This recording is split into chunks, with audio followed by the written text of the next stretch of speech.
अब हम आते चैप्टर नंबर 38 के ऊपर। यहाँ पे बात करी गई है लिमिटेशन के कॉन्सेप्ट के बारे में।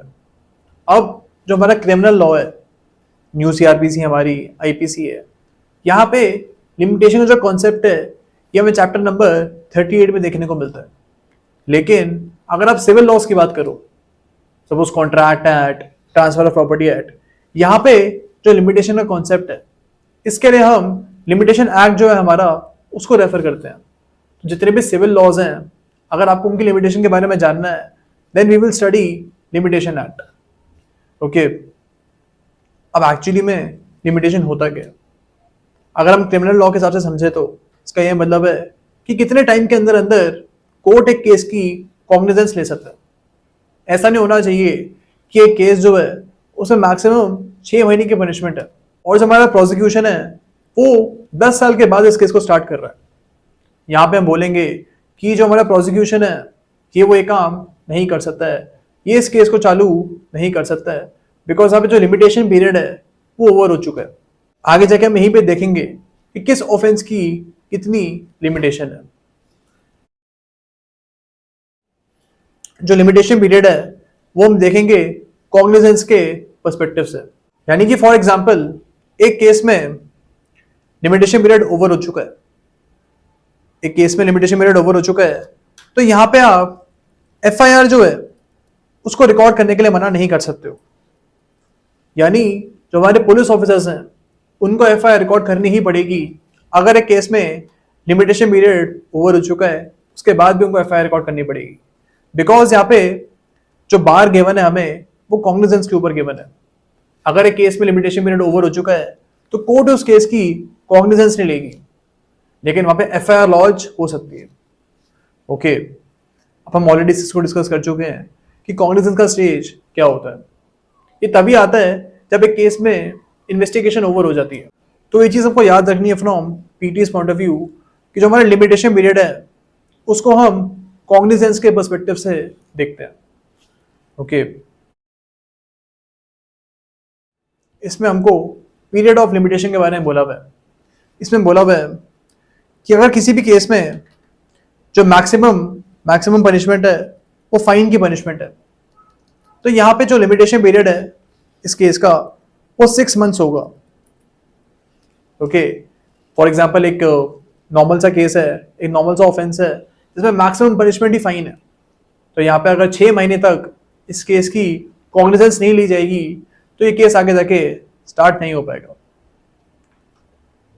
इसमें आगे लिखा है कि अगर किसी भी केस में किसी भी ऑफेंस की मैक्सिमम पनिशमेंट 1 ईयर है तो यहाँ पे जो लिमिटेशन पीरियड है वो भी 1 ईयर ही होगा। यानी इस केस में 1 साल के अंदर अंदर कोर्ट को कॉग्निजेंस लेनी पड़ेगी। ओके, अब यहाँ पे एक और चीज गिवन है कि अगर किसी भी केस की जो पनिशमेंट है वो 1 से लेके 3 साल तक है, कोई ऐसा केस है जिसकी मैक्सिमम पनिशमेंट 1 से लेके 3 इयर्स की है, तो यहाँ पे जो पीरियड ऑफ लिमिटेशन होगा वो मैक्सिमम 3 इयर्स होगा।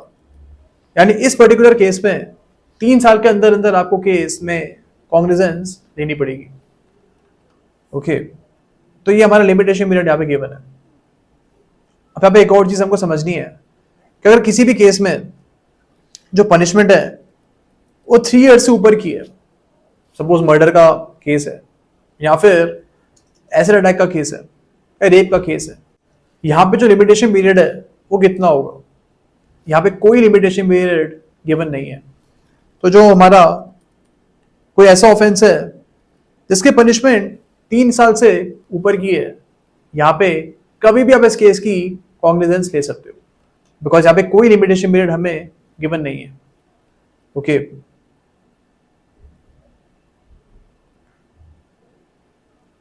अब इसमें एक और चीज गिवन है कि सपोज एक ऐसा केस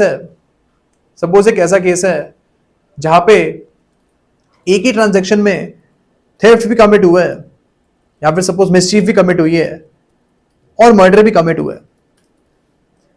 अब जो मिसचीफ के मैक्सिमम पनिशमेंट है हम मान लेते हैं कि वो 1 साल है,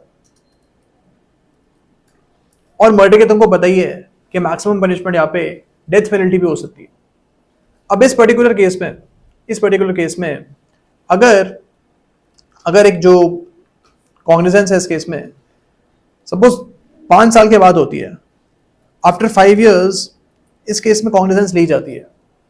अब यहाँ पे क्या हम बोलेंगे कि मिसचीफ का केस अब स्टार्ट नहीं हो सकता। मुझे पता है कि मर्डर का जो केस है यहाँ पे उसका कोई लिमिटेशन पीरियड है ही नहीं, बिकॉज यहाँ पे पनिशमेंट 3 साल से ऊपर की है। बट जो मिसचीफ है उसकी पनिशमेंट यहाँ पे मैक्सिमम 1 year गिवन है। तो क्या यहाँ पे अगर केस में कॉग्निजेंस 5 years के बाद दी जा रही है तो मिसचीफ का केस स्टार्ट यहाँ पे हो सकता है या फिर नहीं हो सकता?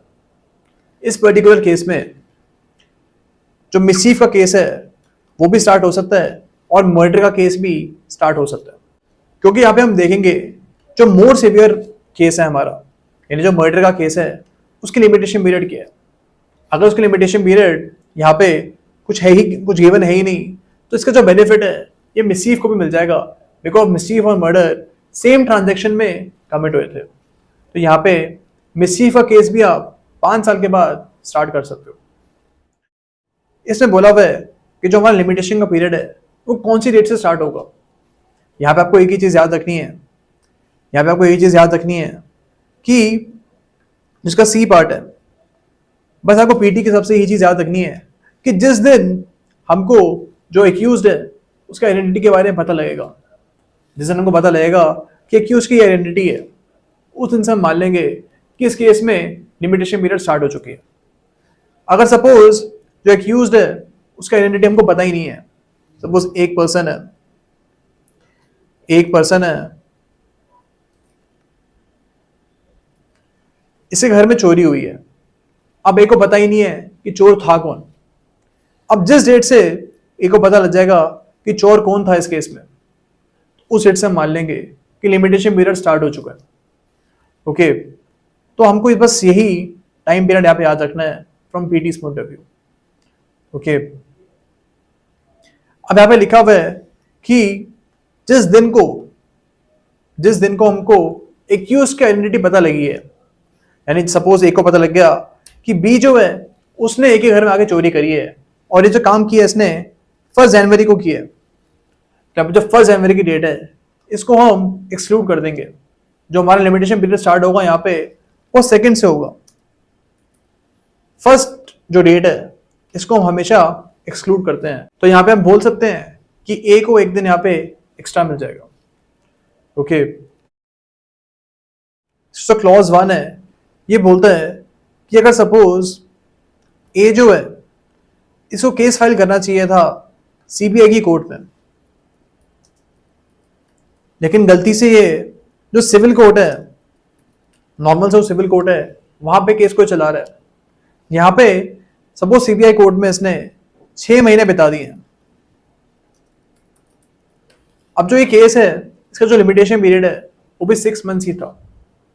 अब यहाँ पे ए ने गलती से सीबीआई कोर्ट में 6 मंथ्स बिता दिए हैं, तो इसकी वजह से हम ये नहीं बोलेंगे इसका जो लिमिटेशन पीरियड है वो ओवर हो चुका है। यहाँ पे गुड फेथ में ए ने सीबीआई कोर्ट में सारा टाइम बिताया है, तो सारे का सारा टाइम हम एक्सक्लूड कर देंगे। यहाँ पे 6 महीने ए को एक्स्ट्रा मिल जाएंगे एंड इस 6 महीने के अंदर अंदर सिविल कोर्ट में केस को स्टार्ट करवा सकता है।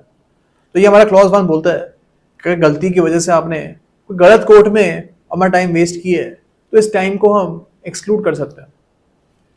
ओके, अब क्लॉज 2 इसका ये बोलता है कि अगर फॉर एग्जाम्पल हाई कोर्ट ने किसी भी केस में स्टे लगाई हुई है, सपोज 6 महीने तक के केस में स्टे लगाई हुई है हाई कोर्ट ने, तो जो 6 मंथ्स का टाइम है, जिस टाइम तक स्टे लगा हुआ है, इस टाइम को हम एक्सक्लूड कर देंगे एंड ये टाइम हम लिमिटेशन पीरियड में काउंट नहीं करेंगे। ओके, तो यहाँ पे स्टे के बारे में बात करी गई है।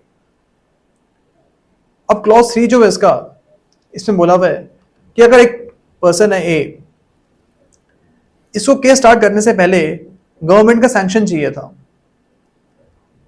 हमने पढ़ा ये चीज कि अगर आपको गवर्नमेंट के खिलाफ कोई भी केस करना है तो उससे पहले एक सैंक्शन की जरूरत होती है, या फिर आपको गवर्नमेंट सर्वेंट के खिलाफ कोई भी केस स्टार्ट करना है इन हिज ऑफिशियल कैपेसिटी, तो आपको पहले सैंक्शन जो है वो लेना पड़ेगा।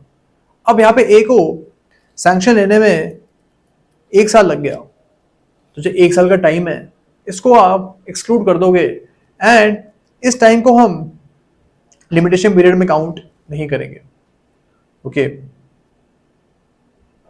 अब क्लॉज 4 इसका बोलता है कि अगर कोई भी पर्सन जो है वो अपने आप को छुपा रहा है, सपोज ए ने एक घर में चोरी हुई है और ये चोरी जो है ये बी ने करी है। अब बी चोरी करके इंडिया से बाहर भाग जाता है, जितना भी टाइम है इंडिया से भागा हुआ है, सपोज 2 या 3 साल ये इंडिया से बाहर रहा है, तो ये 3 साल का जो टाइम है इसको हम एक्सक्लूड कर देंगे लिमिटेशन पीरियड में से। ओके, इस टाइम को हम लिमिटेशन पीरियड में काउंट नहीं करेंगे। या फिर जो हमारा बी है ये अरेस्ट को अवॉइड कर रहा है, इसका अरेस्ट होना चाहिए था बट ये भाग रहा है पुलिस से, जितना भी टाइम है अरेस्ट को अवॉइड कर रहा है, जितना भी टाइम है कोर्ट से या पुलिस से भाग रहा है, इस टाइम को भी हम एक्सक्लूड कर देंगे लिमिटेशन पीरियड में से। इसमें एक सिंपल सा कॉन्सेप्ट बोला हुआ है कि सपोज जो लिमिटेशन पीरियड है एक एक केस में वो 1 जनवरी को खत्म हो रहा था। अब 1 जनवरी को जो कोर्ट है वो बंद होता है, तो यहाँ पे कि ए को हम एक दिन एक्स्ट्रा दे देंगे एंड जो लिमिटेशन पीरियड है यहाँ पे वो हम मान लेंगे कि 2 जनवरी को खत्म हो रहा है, बिकॉज यहाँ पे ए की कोई गलती नहीं थी कि 1 जनवरी को कोर्ट बंद था। ओके, अब जिसका एक्सप्लेनेशन है इसमें बोला हुआ है कि नॉर्मल वर्किंग आवर्स के दौरान किसी भी टाइम कोर्ट बंद रहता है, तो हम यही मानेंगे कि पूरे के पूरे दिन कोर्ट बंद था। सपोज कोर्ट में स्ट्राइक हो गई एंड इसकी वजह से कोर्ट जो है 1 घंटे बंद रहा दिन में, तो यहाँ पे हम यही मानेंगे कि उस दिन कोर्ट पूरे दिन बंद रहा है एंड यहाँ पे भी ए को हम बेनिफिट दे देंगे एंड इसको हम बोल सकते हैं कि नेक्स्ट डेट जाके आप कोर्ट में केस चालू करवा दो। ओके, तो यहाँ पे ये चीज हमको याद रखनी है। यहाँ पे हमको एक और चीज याद रखनी है कि जो नॉर्मल लंच टाइम होता है इसको हम यहाँ पे इंक्लूड नहीं करेंगे। तो अगर लंच टाइम की वजह से कोर्ट 1 घंटे बंद था, तो यहाँ पे हम ये चीज नहीं मानेंगे कि कोर्ट जो है पूरे दिन बंद था। इसमें बात करी गई है कॉन्टिन्यूइंग ऑफेंस के बारे में। सपोज एक ऐसा ऑफेंस है कोई वैलिडी का, अब ए ने बी को कानपुर में भी मारा 1 जनवरी को। इसके बाद इसने मारा इसको लखनऊ में 2 जनवरी को। अब यहां पे जिस दिन ए मार रहा है बी को, उस दिन हम बोलेंगे कि नया लिमिटेशन पीरियड स्टार्ट हुआ है। तो अगर एक कॉन्टिन्यूइंग ऑफेंस है, रोज ए बी को मार रहा है, तो हर दिन जब भी लास्ट टाइम उसको मारेगा वो, सपोज लास्ट टाइम बी को इसने मारा है 5 जनवरी को दिल्ली में, तो यहां मानेंगे कि जो लिमिटेशन पीरियड है वो 5 जनवरी से स्टार्ट होगा। ओके, तो ये कॉन्टिन्यूइंग ऑफेंस के बारे में अलग रूल यहां पे गिवन है।